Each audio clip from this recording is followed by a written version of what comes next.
territory in northwestern New Brunswick, close to the beautiful forest. There's a really nice odor today from the forest. You're seeing the deciduous trees have lost all their lovely leaves, and there's a special odor that comes from the beginning of the breakdown of the leaves, decomposition. So we're on the, as you know, Food for All is on the traditional territories of 3 nations, including the Mi'kmaq as well.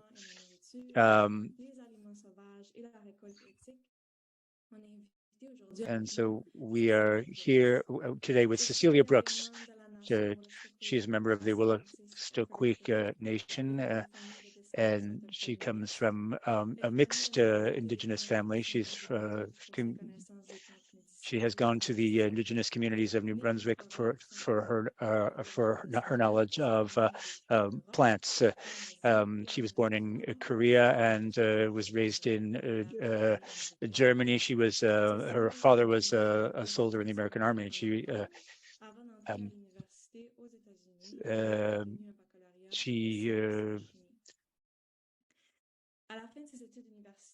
at the end of her university degree, she directed a department of organic extraction for a department for an environmental laboratory before managing municipal water and wastewater laboratories. Cecelia made her way home to the Wabanaki territory with her 2 sons to reconnect with their Wabanaki roots in 2006. Upon her return to New Brunswick, Cecelia served as the science director for the Maliseet Nation Conservation Council, MNCC, where she began working with elders and land users to develop guidelines on how Indigenous knowledge could be respectfully documented. An Indigenous knowledge study guide was developed through extensive engagement with elders and knowledge holders from both the Wabanaki communities over several years.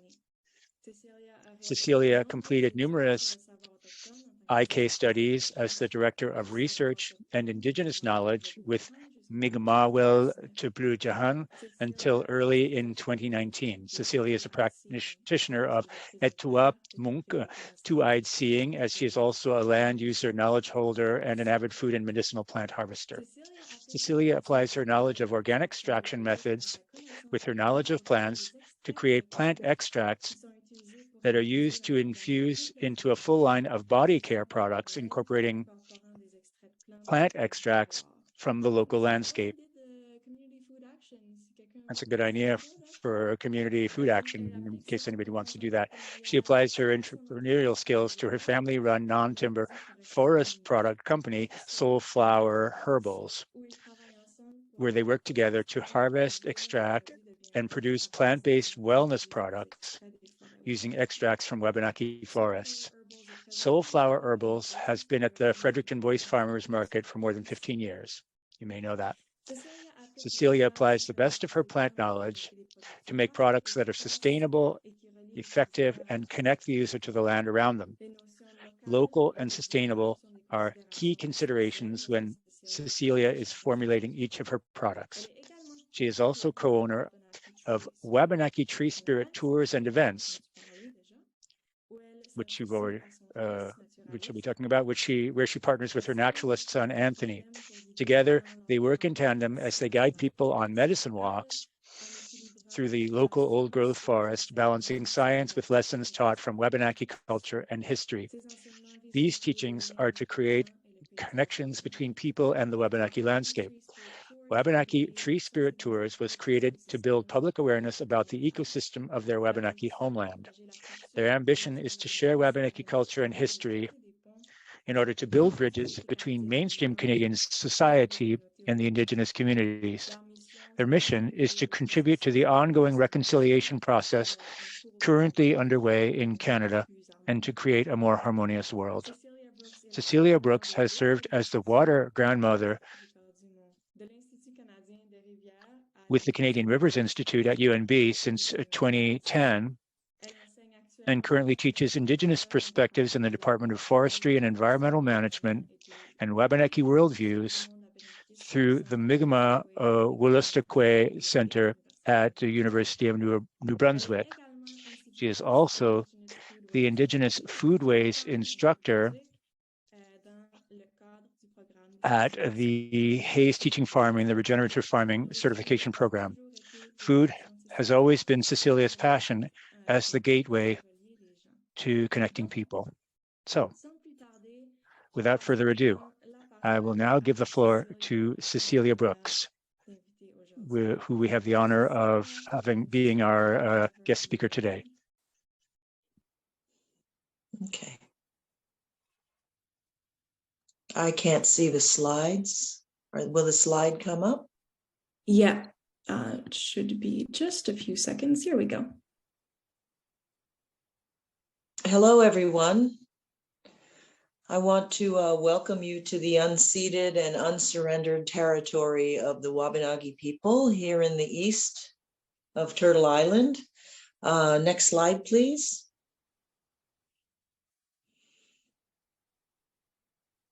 So this is known as the Eastern Door, and the people here are Wabanaki, which means the people of the dawn, and it's because we're here in the East. And I'm going to go through these slides rather quickly because I know we're limited on time for the first session, and my aim is to get through this. And this section is primarily history. And then in the second section, we'll cover off the culture and some of the different food ways of the Wabanaki people. Next slide, please. So if we think about history, prior to European arrival, the indigenous people here and across all of Turtle Island freely exercised our spiritual beliefs, our laws, our customs, and traditions. And we entered into treaties and alliances with other indigenous peoples. Next slide, please.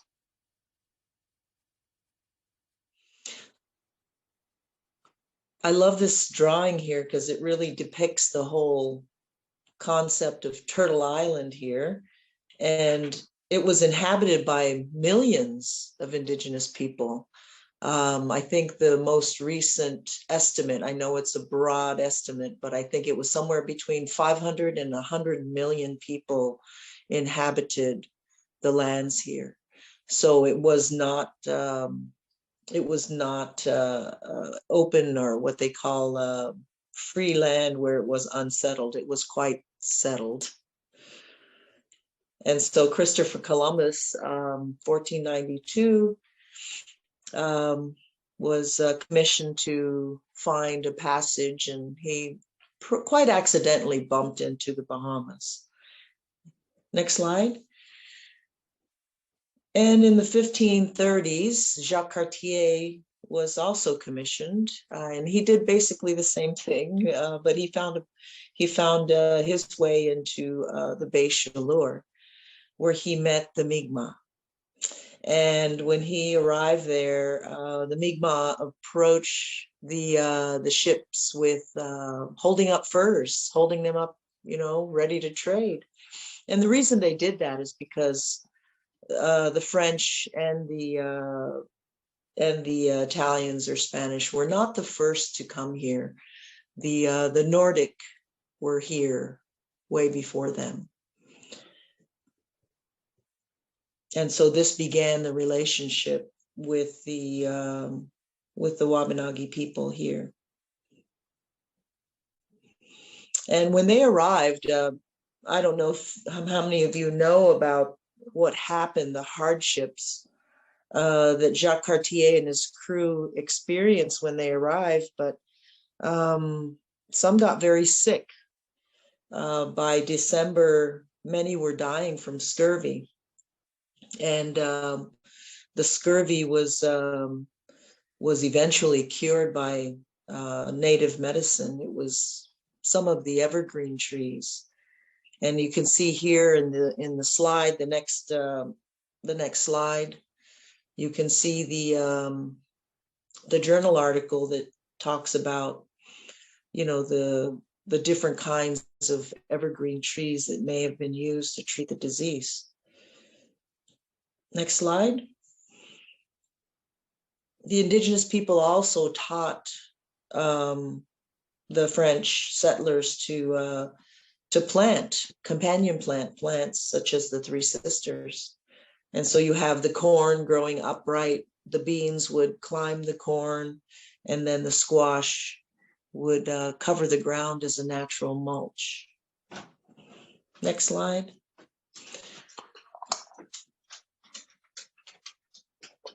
So eventually, as the American Revolution went on and finished, and the English began to migrate into Canada, the French and the English were embroiled in war. And yes, the French and the Mi'kmaq and the Wolastoqiyik people were allies, but to speak truth to it, the French and the English were both fighting over lands that did not belong to them. Next slide. If we look into Newfoundland, we can see what happened there. It was an actual annihilation of a people, the Beothuk. And recently I was talking to Albert Marshall, and he said Beothuk in Mi'kmaq actually means the people who are inland or upland.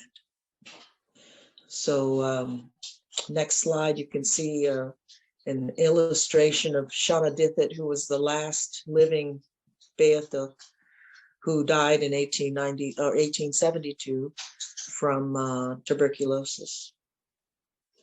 Next slide. So there were battles being fought during this time, and Jean-Paul Mascarene, who was the governor of Nova Scotia, called upon the government of Massachusetts at the time to issue I guess they issued a scalping proclamation and declared war on the Mi'kmaq and the Maliseet Nation. So here we go, not quickly, but eventually going from being allies to waging war against the Wabanaki people. In the next slide, you can see a quote from the scalping proclamation. And the scalping proclamation was offering bounties for scalps taken from, originally it started with the men, and then it went on to include women and children.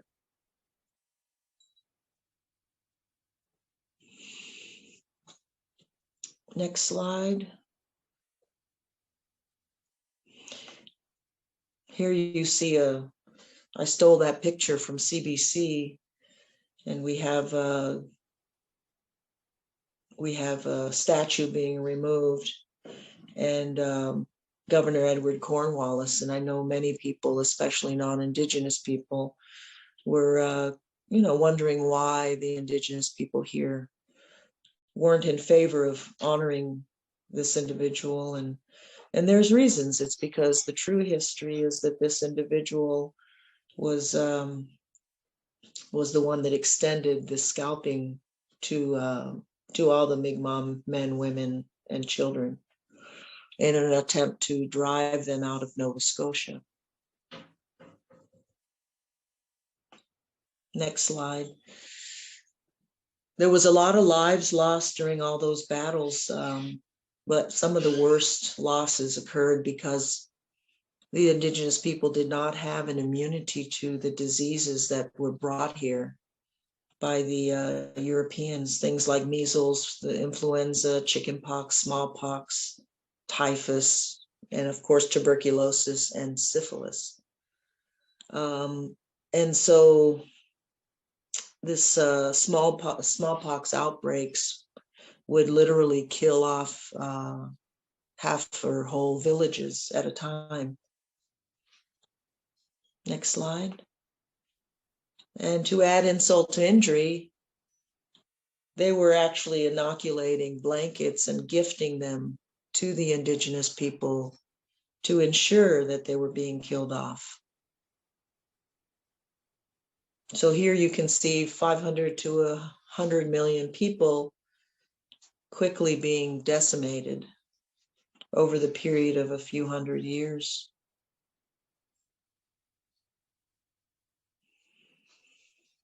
Next slide. So in the early years, the assimilation was the aim of the governments that were here, the people that were here, and that was through Christianity. And so they started these residential schools, which I think now, after last year's finding of the bodies, most people know about. And you can see this stark difference between the two photographs here. It's of the same child, and the transformation. Next slide, please.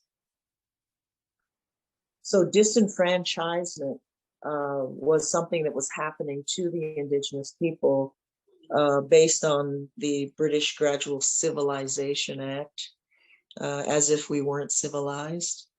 And the legislation required that any Indian male, the age of 21 and over, who could speak, read, or write English or French, were enfranchised, meaning that they became British subjects and were no longer considered to be Indian. The next slide, please. So one of the first residential schools was in Sussex, New Brunswick. It was called Sussex Vale, and there it was, I think the proper name of it was the Sussex Industrial School for Boys. And there they would teach them industry. And I learned something new just a couple of weeks ago, as I was talking to someone about doing medicine walks at Odell Park, and someone from Elsipogtog said, "You do know that Jonathan Odell was involved in the residential school in Sussex?" And I said, "Oh my gosh, I had no idea." And so here we go. We honor a lot of these old European men today, and show them so much honor, and we don't think about what they have done to the Indigenous people here.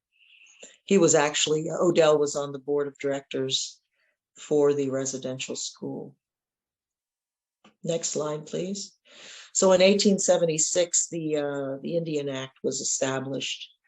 And in that, the federal government created laws that would apply to the Indigenous people.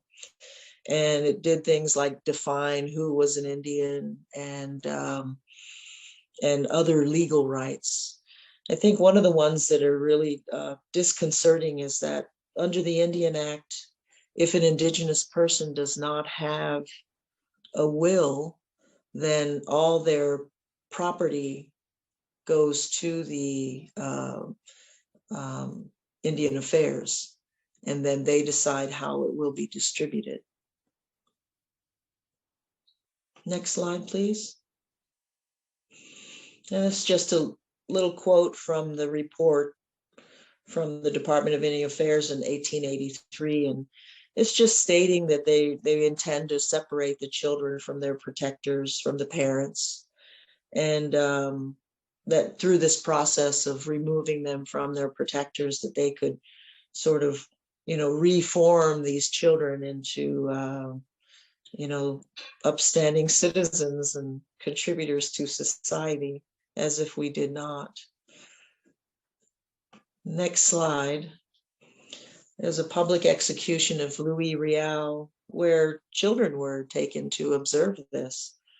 I guess to show them that this is what will happen to you if you resist. Next slide. So the abuse in the residential schools continued.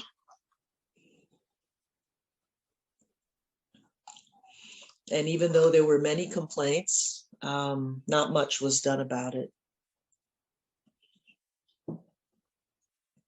Next slide. So these residential schools were providing education for Indigenous children. But then the white people began to complain because as the children were coming out of the schools, they noticed that they were competing for jobs that whites wanted. And so there was a lot of political pressure. And eventually they changed it so that the industrial schools would focus on agriculture and trades, and that indigenous boys would become, handy farm hands, and the indigenous girls would become housekeepers. Next slide.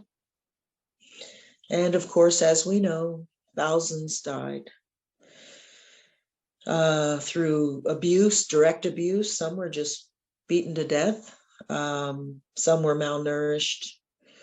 Some died from disease, and many died from disease. Many came back to the communities with tuberculosis, and they infected the communities. My grandmother was one of them. She died from tuberculosis brought back home from children. She was quite young. Next slide. Now, if we're going to erect a statue for anyone, I would say Dr. Bryce, Peter Bryce, would be someone who should have had a statue, because he actually pointed out the epidemic tuberculosis going through the schools, and pleaded with the government to end this. And he wrote a report that pretty much got ignored, but he should have been listened to, since he was a doctor. Next slide. So Duncan Campbell Scott, this is just a quote from him. He was the superintendent of Indians, and he was determined to find a, quote, final solution to the Indian problem, end quote.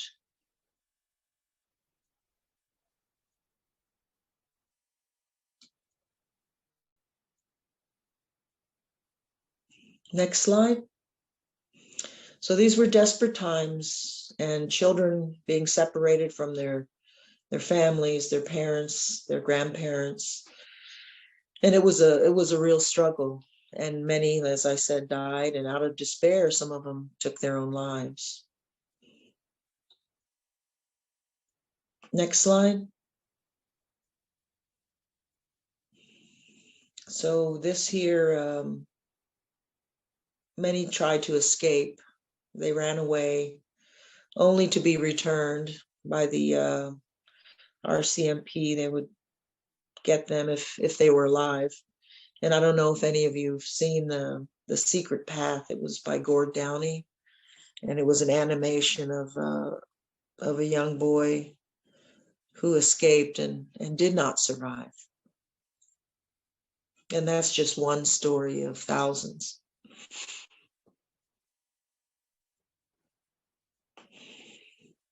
So there were many misconceptions, and I think they continue today, is that Indigenous children would arrive at these residential schools, that they were somehow uneducated, and that they, because they didn't know how to read or write English or French.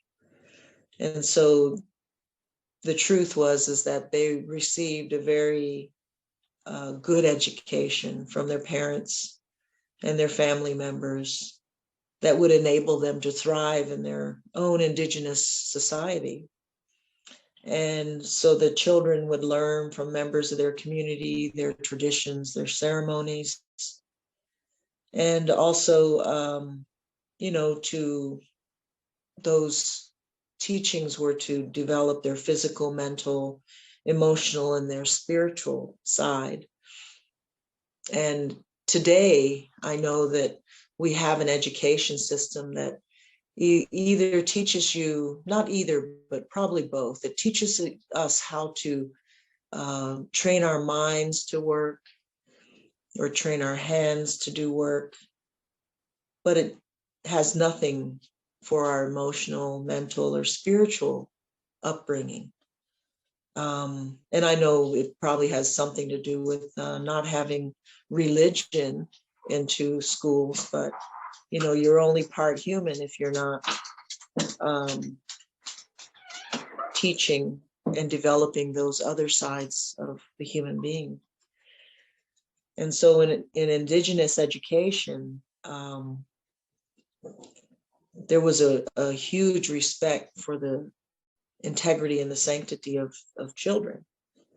And so teaching by looking, listening, and learning with emphasis on storytelling. We have many precautionary tales to teach children how to regulate behavior that might be harmful to them. And so they did not come to residential school uneducated. They were educated. Next slide. And so what we see now is we have broken children, broken parents. And because of the residential school survivors coming back from residential school, not having had any of those skills because they were taken away from their parents. And so these children grew up to be basically broken parents, people who did not know how to parent. Next slide. And then in the 60s, and it continues today even, we have the 60s scoop, where they were coming into communities and taking children and adopting them out into white families because they believed that, yeah, the parents weren't well equipped to raise children. And I say it continues today because we have more children in care today than were ever in residential schools. And when you look at these child and family services within our communities, at least what I've seen, they're being dominated by white society. We don't have our own people running this. So it continues. And the last residential school, next slide, it closed in 1996. It was the Gordon Indian Residential School in Saskatchewan. So just think about where you might have been in 1996.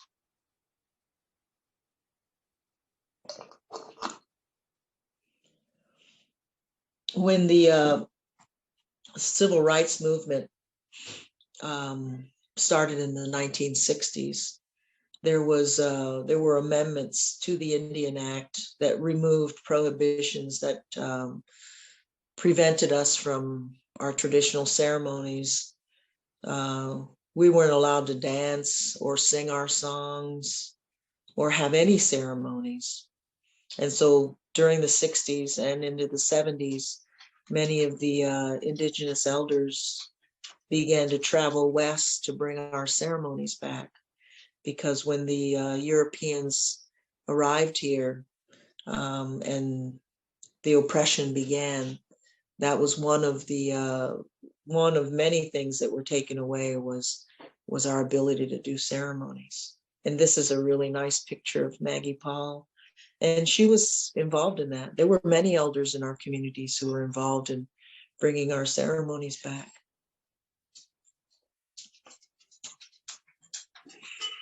So there were apologies. And then in 1982, the Constitution Act amended to recognize and affirm the rights of the Indian, Inuit, Métis peoples of Canada.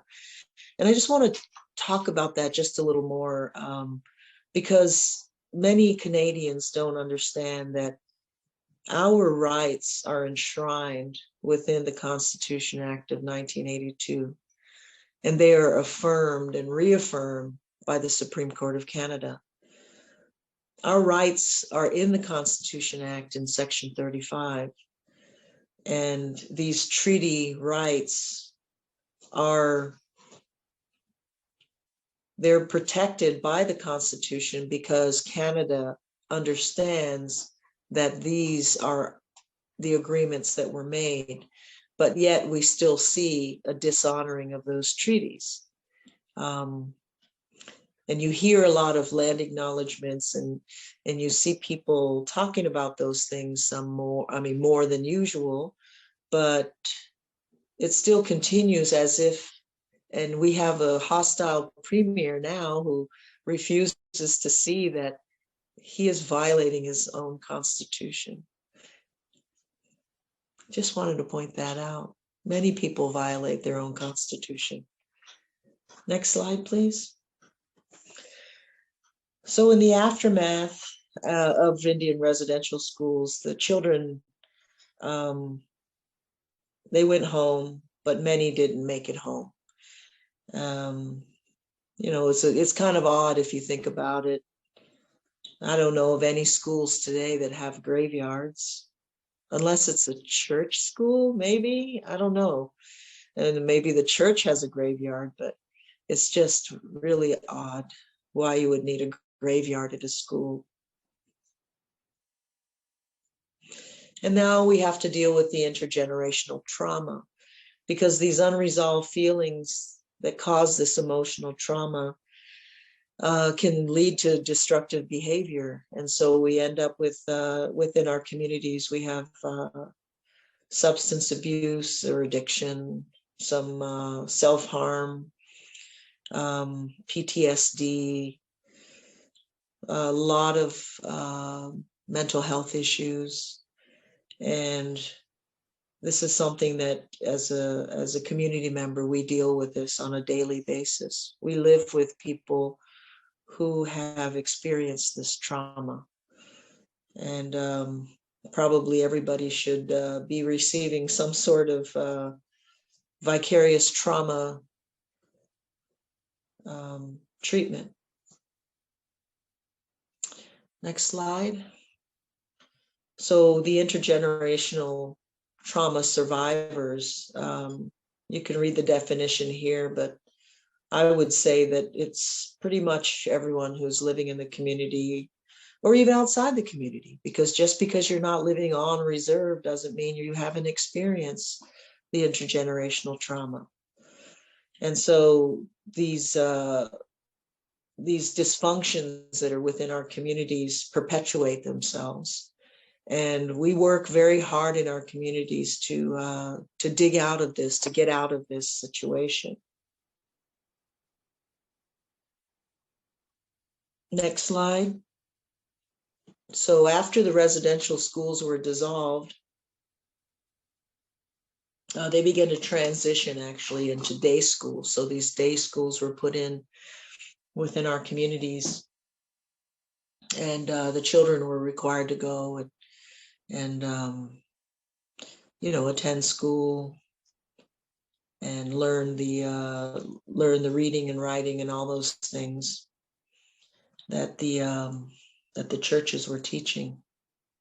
And that top picture, the far left, that's my grandfather. Next slide. So where are we today? In Grassy Narrows, we have high levels of mercury in the water that has caused poisoning of the fish, and people are experiencing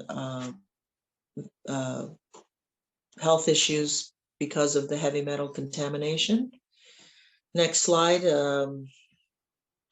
That's a picture of Wayne Nicholas. He was the one who originally dug up the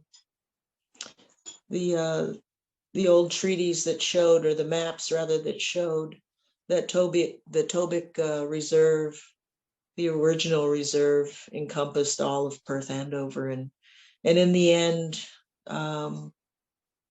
Tobic won a land claim, and there was a referendum in the community, and they voted on whether to take the land or take the money. And it was really sad. I'll never forget it, because he actually died the night of the vote. Oh, they voted to take the money.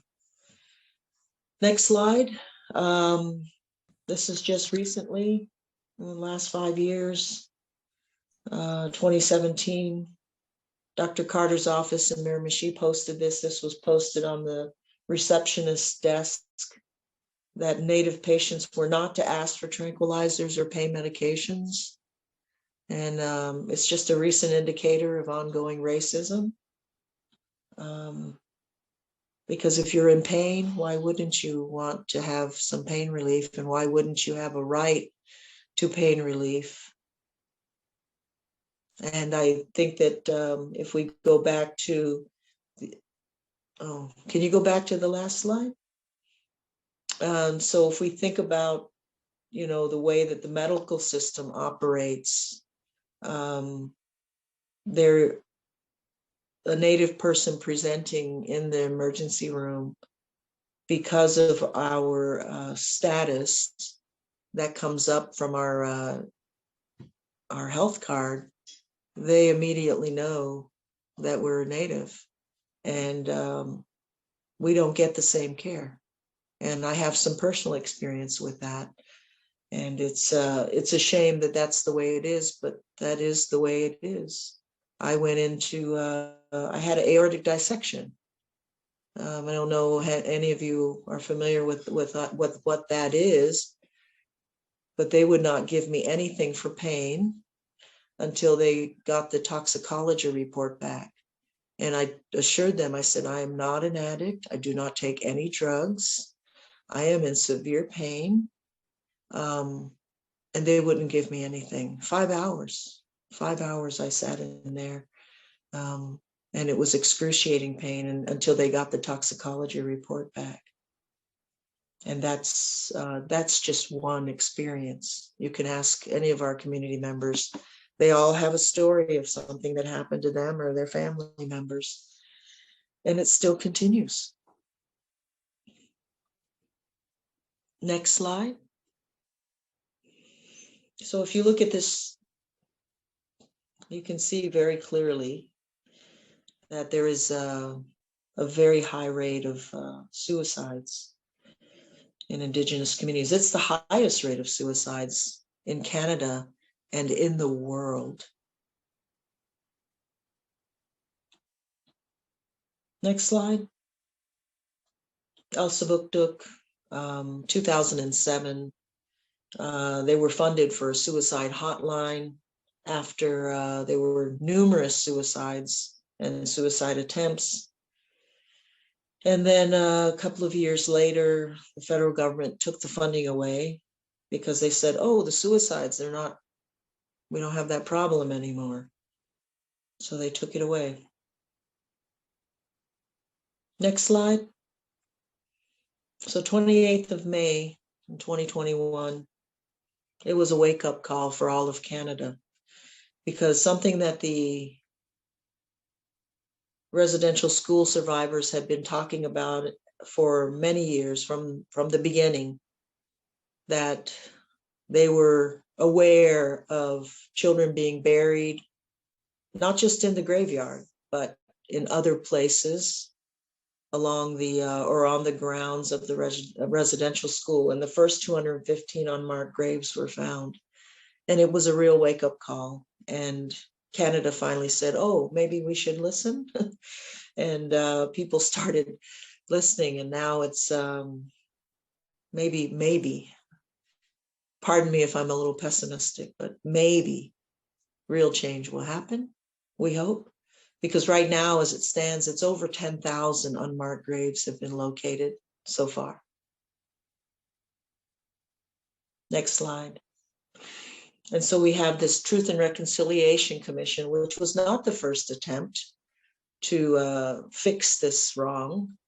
The RCAP, which was the Royal Commission on Aboriginal Peoples, which was completed in 1996, they did an in-depth review into what had happened in residential schools, and nothing ever happened. Nothing. I don't think people are even aware that all those testimonies from those residential school survivors were already documented back in 96. But I guess there wasn't any physical evidence. No bodies were found. So in the final report of the Truth and Reconciliation Commission's, on page 1 of the executive summary, people in Canada get really sensitive about indigenous people calling it genocide, but just read this. Physical genocide is the mass killing. This is a definition of members of a targeted group. And the biological genocide is the destruction of the group's reproductive capacity. Cultural genocide is the destruction of those structures and practices that allow the group to continue as a group. States that engage in cultural genocide set out to destroy the political and social institutions of the targeted group. Land is seized and populations are forcibly transferred, and their movement is restricted. Languages are banned, spiritual leaders are persecuted, spiritual practices are forbidden, and objects of spiritual value are confiscated and destroyed. And most significantly, to the issue at hand, families are disrupted to prevent the transmission of cultural values and identity from one generation to the next. And in dealing with Aboriginal people, Canada did all these things. And that lack of transmission of cultural values is what has affected us so strongly, I believe, because so many Native people today don't really know what their cultural values are. They've been sucked into the consumerism that has been striking everybody else in the world.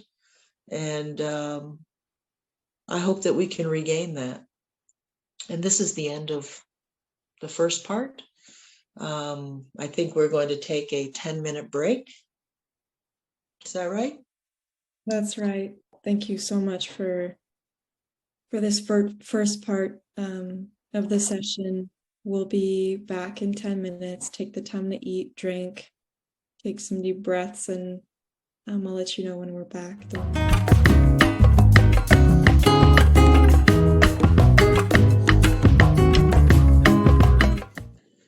So I want to talk a bit about Indigenous knowledge. What is Indigenous knowledge?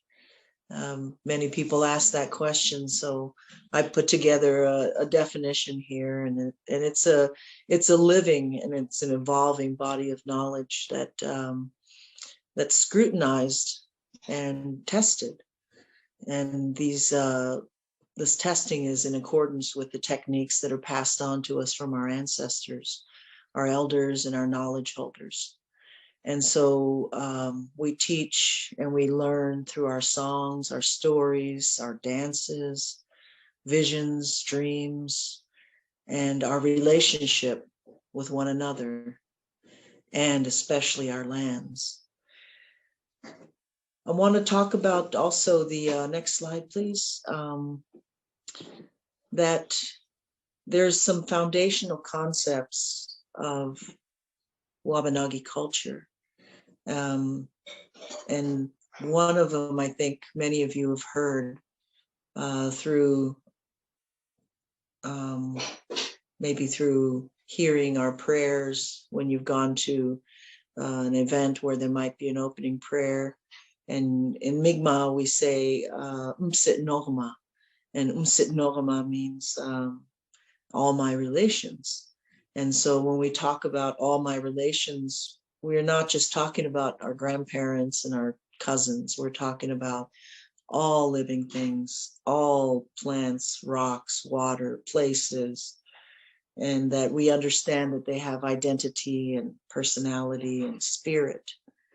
And so, so that, it's understood that as long as we have our lands, we have access to this Indigenous knowledge because the land teaches us, and that we have to listen. And by reciprocating with our care and our nurturing, these are the original instructions. And we all carry those original instructions that if we take care of our mother, the earth, that she will take care of us. Next slide, please.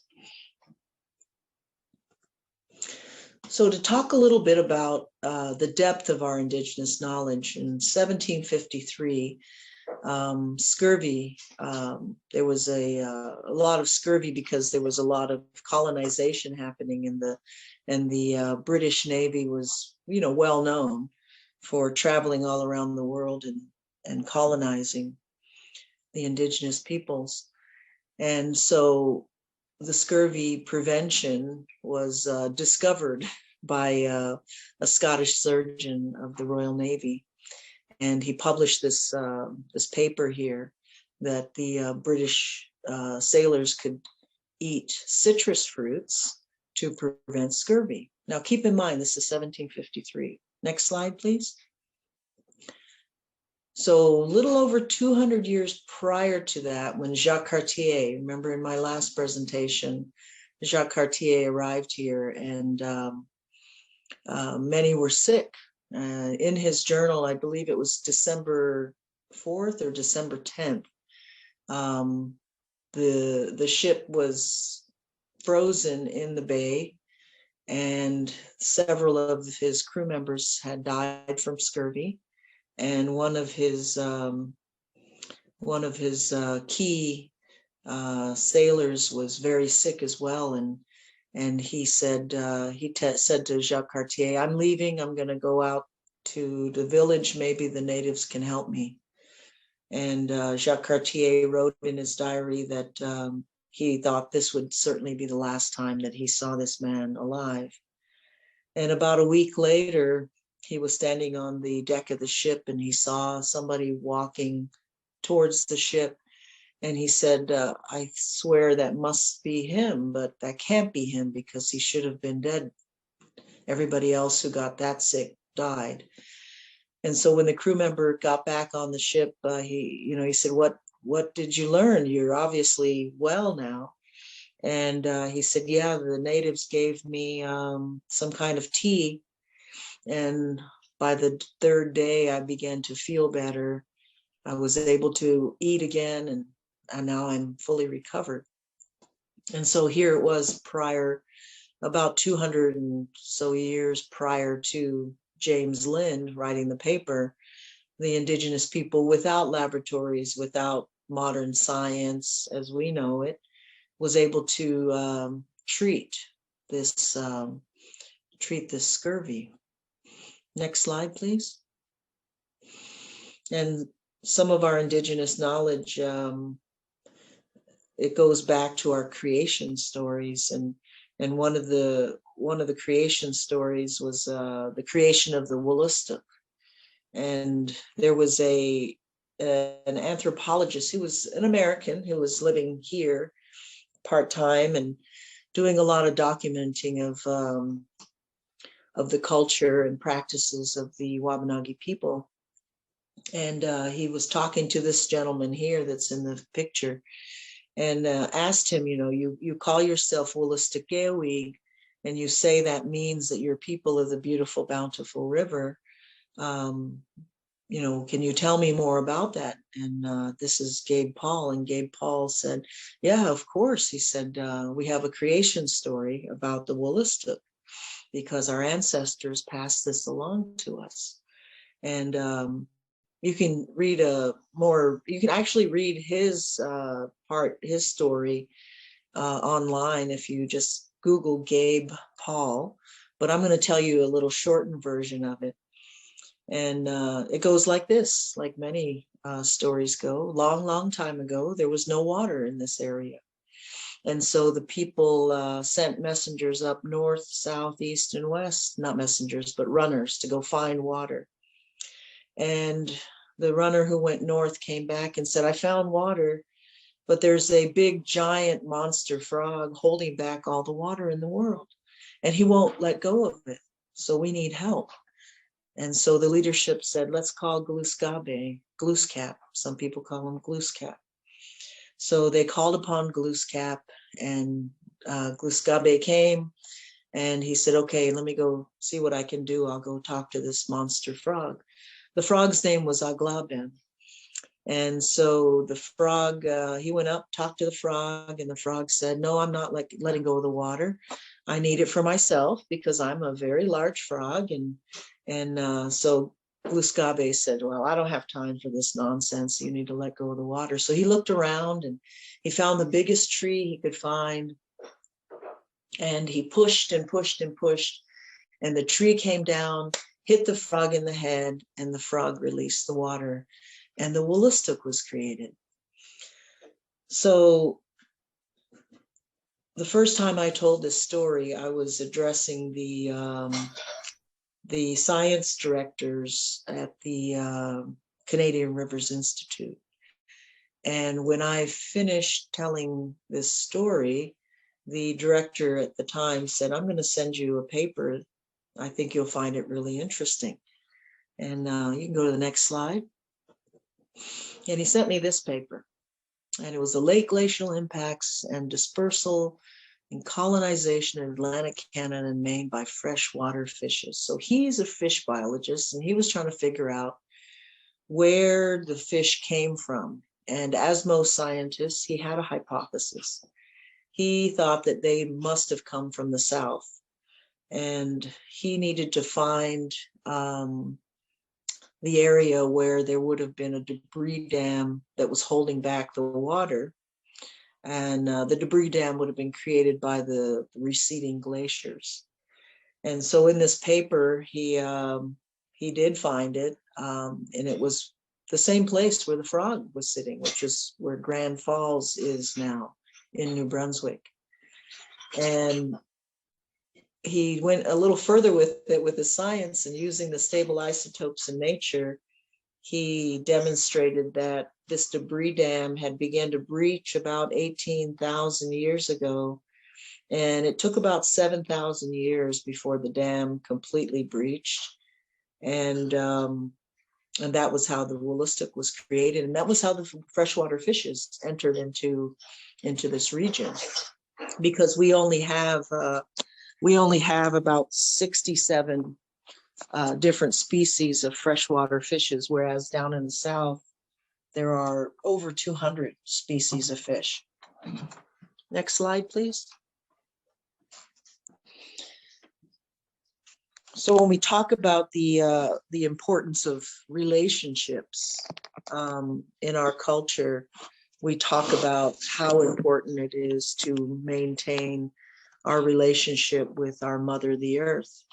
And so many years ago, as I was working for Mi'kmaq de Butaan, I had relationships with the elders in the community, and I asked them, what was our treaty relationship? What was the understanding? And they told me that it was the understanding that they have of treaty relationship was described as a kinship relationship. And the word is Ankukamgewel, and in Maliseet it's Laguduwagano. They both mean exactly the same thing, that it means that we were adding to our kinship relationships to collectively take care of our mother, the earth. So if you speak a second language, you know how difficult it can be at times to sometimes translate a concept or translate even a word. And so oftentimes in another language, you might just find a word that's closer to it. And so treaty became the word, but really the treaty relationship was totally lost in translation, I think is the best way to say it. And had the settlers understood that, I believe it would have been a very different outcome. Another piece that we talk about as one of our guiding principles is the Nedugulimp, which it means avoiding scarcity by taking only what we need. And oftentimes that's translated to mean sustainability. But it means more than that. I mean, it actually describes that, you should not take more than you need to avoid scarcity.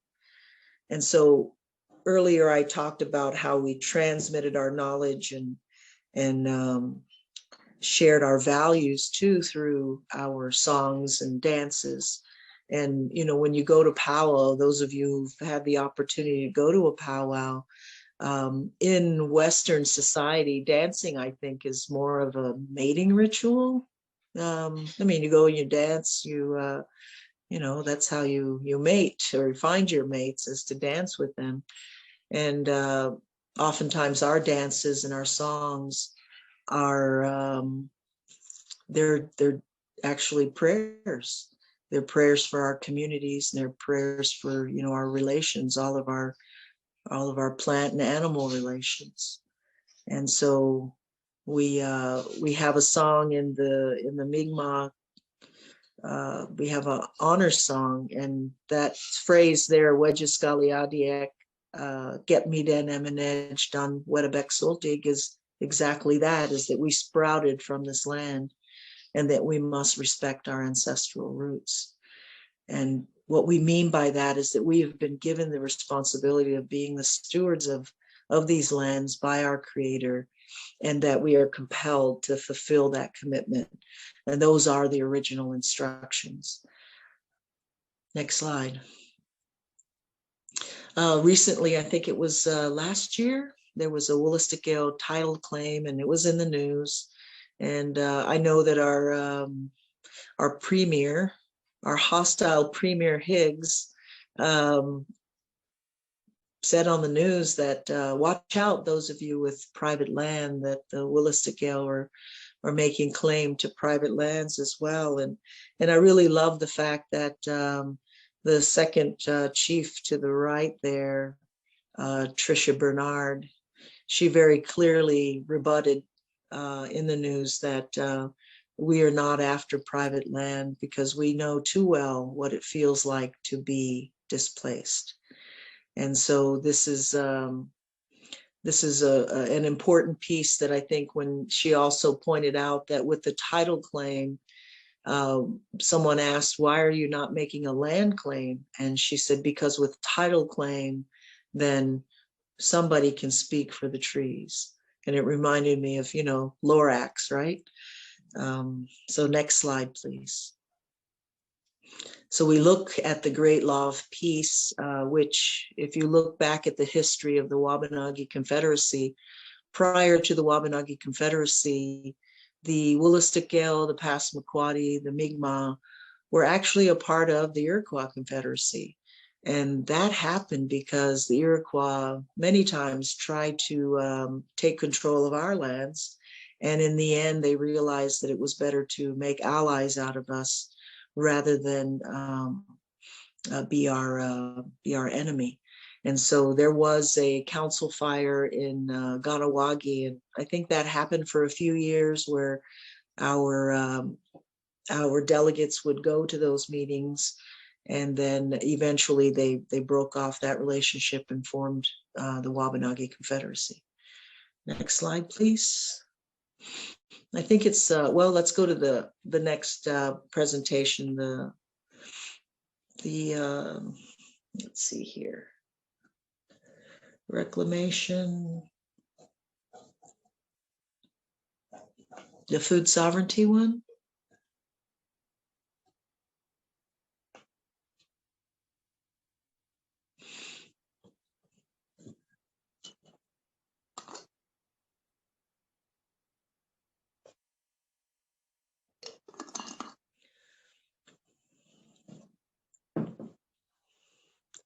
So we have all this background now on the history, the culture, and now I want to talk about the importance of Indigenous food sovereignty, and how that can help our climate movement, and also the foods that grow around us, and some talk about ethical harvesting and what that means. Okay, next slide. So if we look at Indigenous foodways, food is a framework that Indigenous people have a right to, as far as if we think about having good food, good whole food. And we think about the foodways that points to the complex and the holistic relationship that people have to their food. And so We think about the culturally appropriate foods, things like I like fry bread too, but we did not have wheat here, and we didn't have sugar. We had maple sugar, and the refined white sugar that is currently being used in almost everything. And even worse than that is they're putting fructose, glucose into everything rather than even pure cane sugar. Next slide, please. So when this colonization process happened, loss of food sovereignty was the aim of the colonizer. Because when you take away people's ability to feed themselves, you're taking away the most important thing that they have. My mother always told me the most important thing you do every day is eat. And as a child, I remember, well, you wake up late, you don't have time, you got to hurry up and rush to the bus. She wouldn't let us. She would say, you will be late for school or you will miss the bus, and I will take a taxi to school, but you will not leave the house until you eat. And I'm grateful for that now. I was grateful for it then because I sat in class with so many of my classmates who were starving because they left the house without even eating breakfast. And she always told me that. She said, eating is the most important thing you'll do every day. So make sure you choose good foods and have a good relationship with food. And if you look at this picture here, it's a pile of bison bones. And so they killed all the bison and were using the bones for fertilizers in agriculture, in modern agriculture, Western agriculture. Next slide, please. So when we look at the history of food in Canada, it is the history of colonization. L'histoire de la nourriture au Canada est l'histoire du colonialisme, parce que d'abord, il faut retirer les aliments des gens. Donc, le Canada a passé des siècles à détruire les systèmes alimentaires autochtones et la souveraineté alimentaire de ces gens, exprès. Et la séparation des gens de leurs systèmes historiques et de la terre n'était pas un effet parallèle ou adverse de la colonisation. C'était l'un des buts de la colonisation. J'aime beaucoup cette photo. C'est une photo d'un groupe qui récolte le riz sauvage, quelque chose qui n'avait pas été fait depuis 100 ans. On essaie d'y aller à chaque année. Cette année, I went right before Fiona came, and when I went out to scout it out, all the plants were laying in the mud, they were in the water, and there wasn't any viable rice to harvest. Next slide, please. So when we look at these European agricultural practices and foodways, they were actually used as an evolutionary marker. In fact, they said that these were civilized ways of a foodway, the European method, and that they use these practices to justify the infringement of our lands so that they could physically occupy the land through grazing and livestock and planting crops and building fences and damming rivers, and that still goes on. Next slide, please. And so currently, as many of you know, Indigenous people in Canada are experiencing a cultural renaissance. And in the last few years, 10, 20 years, you can see our communities are reclaiming our foodways. And hunting is an Indigenous foodway that has returned. And we have community hunts where where the community goes out and hunts the moose and brings back the moose for the community. And then, of course, we have the food, social, and ceremonial fishery, which has also been tested, I guess, by the DFO and the Marshall decision for a moderate livelihood. And so this is something that I hope that the rest of Canada can understand, is that we're just taking back what is ours. Next slide. And so part of our reclaiming of our foodways is to continue to our gathering. I mean, many people gather and pick fiddleheads, in the springtime, and in the summertime we go out and we pick our berries, choke cherries in the fall, and muskrat. That's a nice little picture I took of some muskrat root. And we harvest wintergreen in the early winter before the snow gets too deep. And these activities keep us connected to the land that we've been entrusted to take care of. And so we are reclaiming these foodways. Next slide. Small scale agriculture, permaculture, Three Sisters gardening. There's a stand of bur oaks in the Grand Lake Meadows. When I first learned about the bur oaks, it was actually through the Canadian Forest Service. And they told me about the stand of acorns, or acorn trees, oak trees, bur oak trees there. And they said, yes, that was put there by your ancestors. And I said, how do you know? And I was a little bit like, why, how do you know that? And they said, well, because bur oaks, this is about almost 1,000 miles, not kilometers, but miles north of their natural habitat. And the way that they were planted, it had to be our ancestors, because those trees are quite old. It was prior to colonization. And I've always eaten acorns. I've always eaten, my entire life, I've eaten acorn meal, and did not know about bur oaks. And so I always leached out the acorns, took the tannins out, and then my mother, she's the one who taught me, and then we would grind it up and make flour out of it. And then, of course, we have ground nuts. Ground nuts are a huge part of our diet. They're tubers that grow from a vine, and you can find them along the rivers. In fact, the community name in Nova Scotia, Shubenacadie, Zubegan Agadi, means where the ground nuts grow. And we have sunchokes, berries, hazelnuts, butternuts, and we have communities that are building food forests and setting up Three Sisters gardening plots throughout their communities now. Next slide.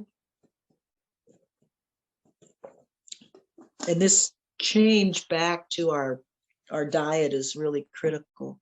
As you can see by the graph, the prevalence of diabetes, the hardest hit are Indigenous women. And this is from diet. This is from what we're eating. And we need to eat more of our traditional foods. Remember when I was talking earlier about that fish biologist who had found the debris dam and was using stable isotopes in nature?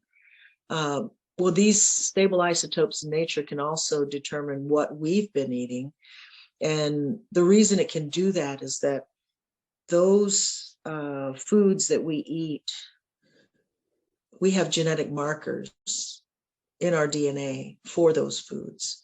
And so our bodies know what to do with those foods when we eat them. When we eat foods like refined sugars and refined flours and things like that, I don't think that our bodies quite know what to do with it. And so we have this high prevalence of diabetes. Next slide. We also need to look at the ecological cost of these colonized food systems.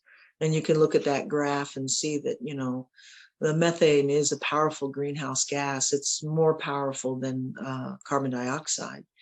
And methane, of course, is a byproduct of agriculture, but it's also a byproduct of fossil fuel industry.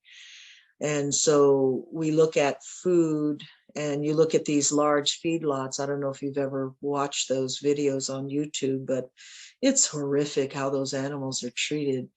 And the amount of methane, many of those cows have never seen grass. They don't know what grass is. And so this is the ecological and the cultural cost of colonized food systems. Next slide, please. And we continue with the ecological costs. Forests, they store a lot of our carbon, and these trees and other plants, they absorb the carbon dioxide from the environment and they store them down in their roots. And when these clear cuts happen, and continue to happen, we're really making a big mistake as human beings. We continue to make these mistakes, and we need to stop. Next slide, please. This is last year's food price forecast. I believe this year it's right at about 5 to 7% increase in food costs, and you can see that it's caused by wage increases in the food sector, rising costs of agriculture. I mean, we have places that are, my gosh, Central Valley is, I believe they're going to be bone dry for water in next month. And so we have transportation bottlenecks, and of course higher consumer demand, because during the COVID pandemic, many people, you couldn't go to a restaurant, people were cooking at home, and so that caused rising food costs. Next slide. So what can we do? We can eat more hunted foods, learn how to hunt. We can also eat more local meat too. I mean, for those of us who don't hunt or don't eat meat at all, you can gather more wild foods, including the root crops, the berries, rice and acorns. And I'll talk a little bit more about that because I want to talk about the ethical harvesting. Right now, as I said, we're experiencing an increase in this cultural renaissance that Indigenous people are going through. And because of that, I have been spending a lot of time in communities teaching people about these wild foods and where to find them and how to harvest them, how to process and prepare them. And I've had many requests from non-Indigenous people for the same teachings, and I reject that every time, because we need to teach our people first. Right now, because of the demand, I would caution people to be careful, because it could lead to overharvesting, and overharvesting is detrimental to the environment. And right now, the Indigenous people are learning and relearning these things and reclaiming that heritage, and beginning to relearn those skills that were lost and taken away. Not just lost, we didn't lose it, deliberately, but it was taken. We weren't allowed on the lands to harvest the foods, and we became dependent on the Western food system. And so we're reclaiming all of that now. And so another thing we can do too is obviously buy locally produced whole foods and limit how much of the processed foods. I had somebody tell me one day that they believe they ate a healthy diet because they always read the nutritional labels.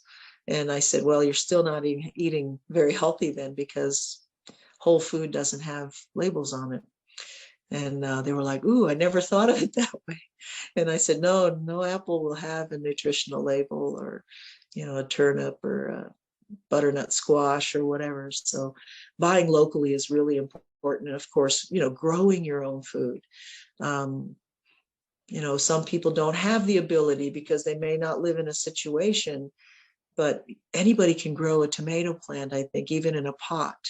Even if it's just cherry tomatoes, that's less demand that you're putting on the market for industry to grow those foods. So I encourage that. Seek out the people who are raising livestock, and eat local eggs and chickens, and raise chickens if you're able to. Next slide. I think. Oh yeah, this is a song of the green corn dance, and many of the people weren't aware that we had our own corn here. It's not sweet corn, it's a flint corn. And our ancestors grew this flint corn because it was really good for storage. It has a very hard kernel. You can't even bite it. It's so hard. And so it can be stored over the winter. And then we would treat it through a process now known as nixtamalization to create hominy corn, which is softer, and you can make soup out of it or grind it into a flour, or you can just eat it. Next slide. And we have our own Wabanagi corn varieties. These are just some of them that are that have been found recently in the last 50 years or so. And the one all the way on the left, I mean, they've all been renamed. They've been given, European names. And I hope one day we can make our own name for it. But I don't call that the Callus flint. I call it the Wabanagi flint. And that one is the one that I grow primarily. And I also grow the Wabanagi rose, the one in the center. It's a softer corn that you can make flour out of. Next slide. And we have Wabanagi beans. You'll notice here that the beans are, there's one here, the Vermont cranberry, the true cranberry, but the most popular one that I see a lot of in the markets is the Jacob's cattle bean. Those are our beans. Those are the beans that the Wabanagi ancestors grew. So go grab a bag and plant some next spring. Next slide. We have squashes too. The one that I prefer, I don't think is even included in here. And that's the butternut squash. The butternut squash is, squashes are notorious, just like corn plants. They cross-pollinate really easily. And but the butternut squash is true. The seeds are true. They'll produce a true butternut from the parent seed. But we had many pumpkins and squashes here as well. Next slide. So grow food. There's a nice picture on the right of the Wabanagi rose. It's a gorgeous corn plant. And then the one on the left is, those are orca beans, or some people call them yin yang beans, and they're delicious. I grow those too. Next slide. And of course, save your seeds. Seeds are easy to save. They're not hard at all. Now, corn seeds, you have to isolate the plants as well as the pumpkins if you're growing something other than butternut. But that's just a collection of some tomato plants that I grew a couple of years ago. And I was fermenting the tomato seeds to set them aside for the following year. Next slide. And of course, most importantly, take care of each other. I think that's the lesson that I've learned from the elders more than anything, is that there was a time, and it happens still, I think, in our communities very strongly, and it's growing, that we took care of each other. We took care of each other's children, even sometimes when parents were unable to feed the children. And I think it's really important that we remember that as human beings, that we need to take care of each other more, and not get so involved in this kind of a me society where it's always about yourself. Well, now, granted, you have to take care of yourself before you take care of others. Please do that. But yes, when you're able to take care of others, I think it's important that we do that.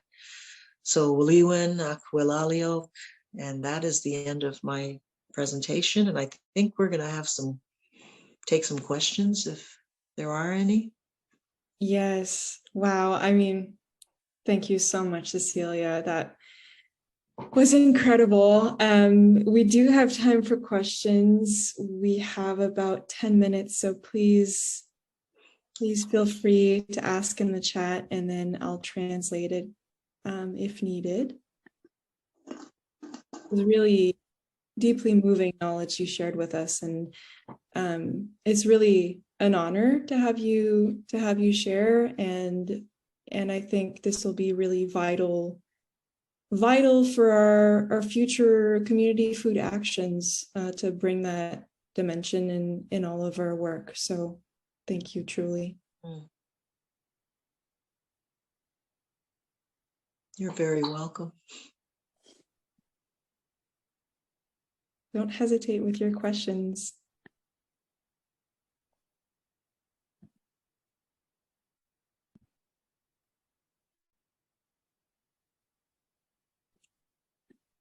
All right, we have a question from Jennifer. So Jennifer's asking, I'd like to know if there are feedlots in New Brunswick that you know of. I don't know of any. I think a lot of them are out west. We don't need them. I think that we have so many wonderful farmers who are growing livestock locally in small herds. And but no, I don't think there are any. Does anybody else know? Maybe there are, but I don't think there are.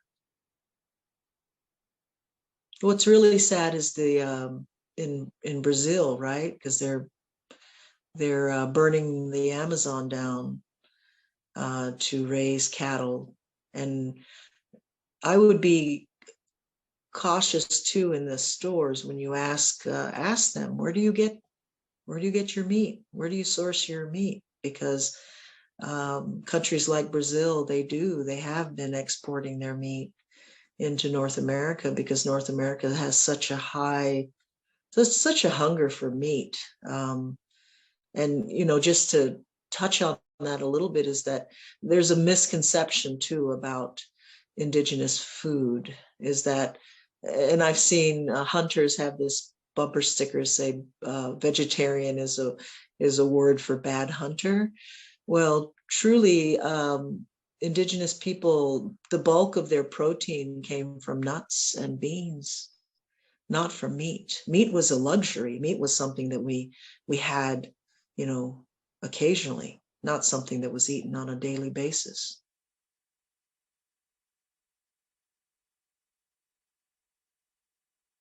We have another question from Jeanne d'Arc here that I'll translate to the best of my abilities, saying, how do you améliorer? I'm not a professional interpreter or translator. How do you improve? Sure. Yeah, your soil after cultivating them. I put compost. I have chickens, so I use composted chicken manure. And right now is the time, right? So I'm right now digging, not digging, but pulling up the old plants.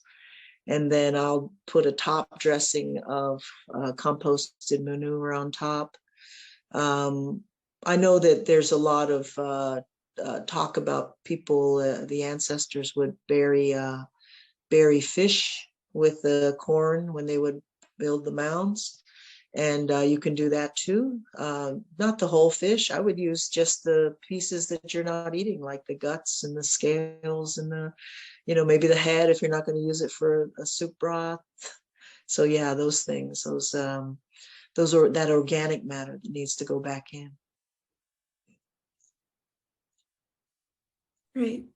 We also have someone asking, I'm curious about how you have processed anger towards the settlers. I'm always so impressed and humbled by how welcoming Indigenous people are towards others. Yes, I think that it's part of our culture is to understand that we maintain our standing as honorable people. And so we honor our treaties. We understand that we signed these treaties with the settler population. And so I always tell everyone, we're just waiting. We're waiting for them to become honorable and honor those treaties, and that we will take the high road until it is time for them to realize it. And I've been encouraged by what, we've seen. It's unfortunate that children's bodies had to be found for Canadians to, open their minds and their hearts to even the idea of reconciliation, and to the idea, like you see a lot of land back movement coming, where non-Indigenous landowners are, giving the land back to the Indigenous communities. And we have several areas in New Brunswick right now that have been returned to the Indigenous people. So, not angry with the people today, because it's not anybody who's alive today. It was the ancestors of our ancestors, our collective ancestors, that engaged in this behavior. I hope that answers your question. Thank you. Someone else is asking, are there currently Indigenous food forests being planted in Wabanaki? Yes. So we have right now, there are communities that are planting food forests. And I say communities, and they're reserves, right? So they're planting food forests. There's actually a food forest going in at the Botanical Gardens in Fredericton, where we also have the Wabanaki Healing Garden. And I'm partnering with some folks at Hayes, and we're starting a food forest and a food garden, I guess, a food garden in Keswick Ridge. And we're doing 4 acres so that we can have crop rotation. So we'll have an acre of traditional corn, an acre of vegetables, and an acre of livestock.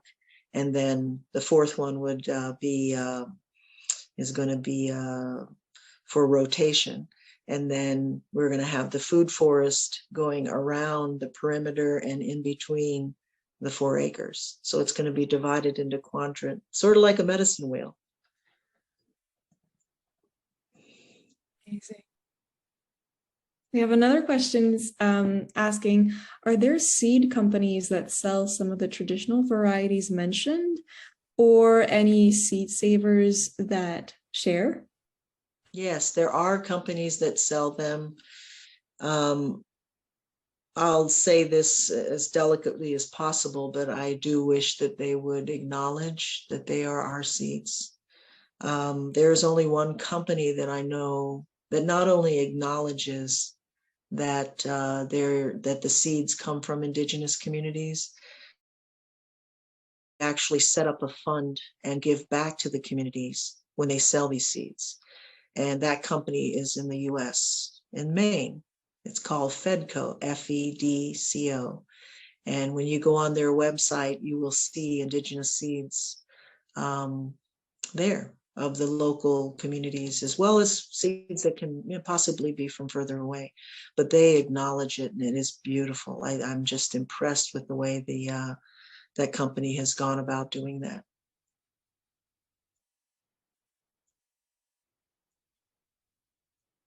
Right. We have a few more minutes, so don't hesitate if you have more questions. You can also just open your mic if you prefer speaking instead of typing. I'll tell a story while people are thinking about this. Yeah. Back in 2018, I had made the decision to leave my post as the director of research for Mi'kmaq de Bluda'an, because I've always had a passion for food. And many years ago, my father told me how hominy corn was made using flint corn. And so I wanted to find the corn that our ancestors grew. And I had a pretty good feeling that there must be farmers who were growing our corn somewhere. And I searched and searched. And one day I happened to be in Maine. I was picking my son up from the airport, and I stopped to have a little lunch.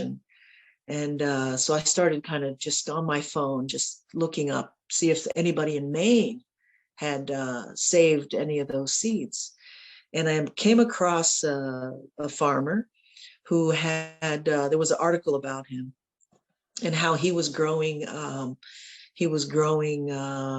Wabanagi flint corn.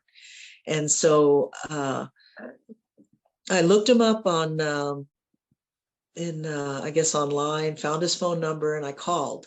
And he wasn't there, so I left him a message, and I told him that I was interested in the corn, the Wabanagi corn, and picked up my son, and we went home. And that evening he called me, and he told me about how he has been growing this corn, and that there were farmers in the state of Maine who have been isolating this corn and growing it specifically to keep this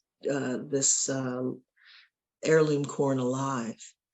And I was blown away. It was so heartening to hear that here were non-Indigenous farmers who were so concerned with this corn surviving that they were growing it.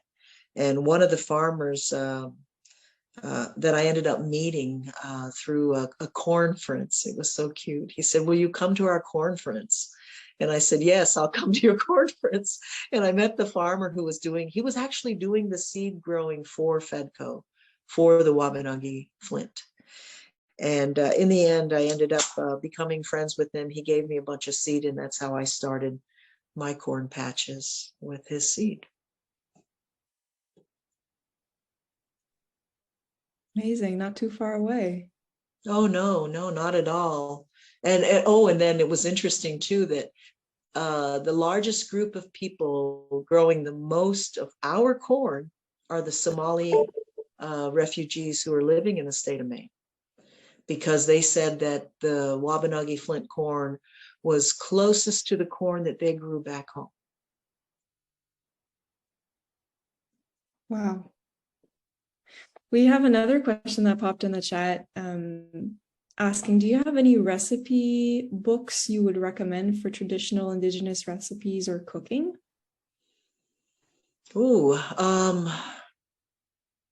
like traditional, I guess you mean like not fusion? I guess the question, because there's a lot of new, because of the Renaissance, I know there's a chef called the Sioux Chef, Sioux, and he's taking modern food methods and taking indigenous ingredients, and he's fused those together and created a cookbook, and I think it's called the Sioux Chef. You can probably find, I think he's on YouTube too.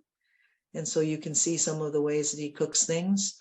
There's I saw something online. It was the Anishinaabe Eating with the Seasons. And Eating with the Seasons was more the traditional. And they were going through all the different seasons of the year and the different plants that would come up and different plants that they would raise. And they have recipes, I believe. And I think it's in PDF form, so you can download it. And the Anishinaabe, too, keep in mind, they're actually Wabanagi, and they talk about that. And they say we're Wabanagi, and that we originated in the East, and then we left the East when the Europeans came to get away from them. And the prophecy that they were following was that they were to follow, go west until they found the food growing on the water. And now they're in the Great Lakes area, and they're probably the most well known for their wild rice harvesting. There's also, if you go on Ducks Unlimited, I did some work with them over the past few years doing the nishtamalization of flint corn, making corn soup, making acorn cornbread, and maybe the wild rice recipe is in there too. So yeah, I think they're my recipes. They posted them on their either their Facebook page or their website. I can't remember where.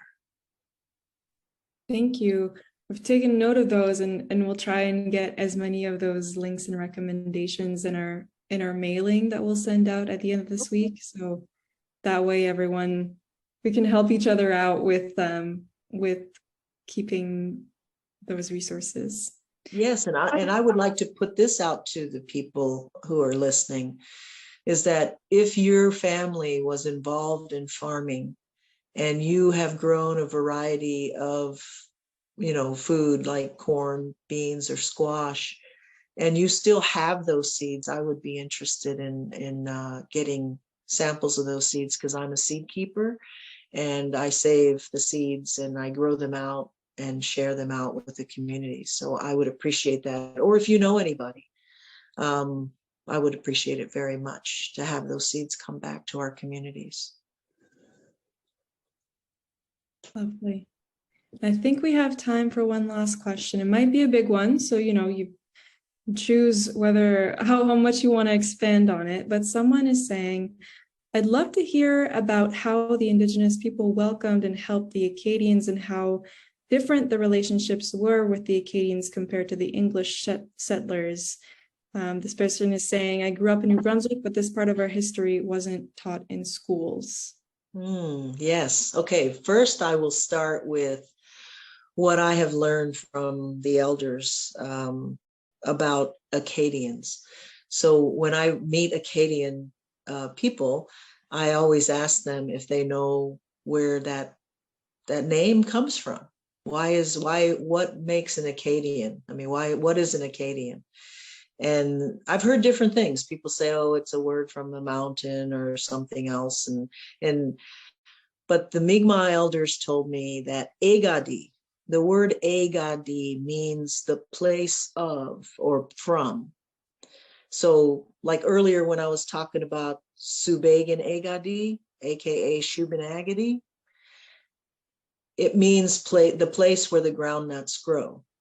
And so the Mi'kmaq named the Acadians Agadian because they made a distinction between the Acadians, because the Acadians were the French-speaking people from here, as opposed to the French from over there, meaning over in France. So they made that distinction by naming them Acadians. And so the relationship, I think in the beginning, as you see from Jacques Cartier, it was hostile. They fired upon the Mi'kmaq right in the Bay Chaleur.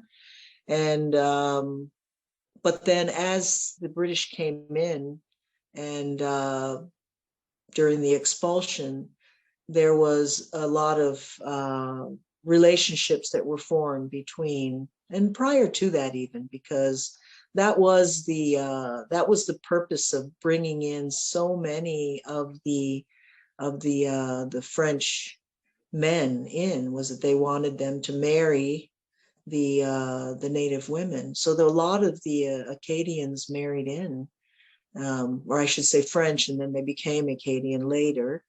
But the relationship was that there were, kinship relationships. And then that changed when the British began to try to push the Acadians out, excuse me, and also to take over the lands of the Indigenous people. The Mi'kmaq and the Wolastoqiyik helped the French people by hiding them, protecting them from being, taken away. And so the relationship was good. And, but until that point, I think. And I think that when the French began to fight the British, then it was really clear that they were fighting not to protect the lands for the Indigenous people, but they were fighting so that they could also have the land. Does that answer the question? Yeah. Excellently. Yes. Unfortunately, we already have to close.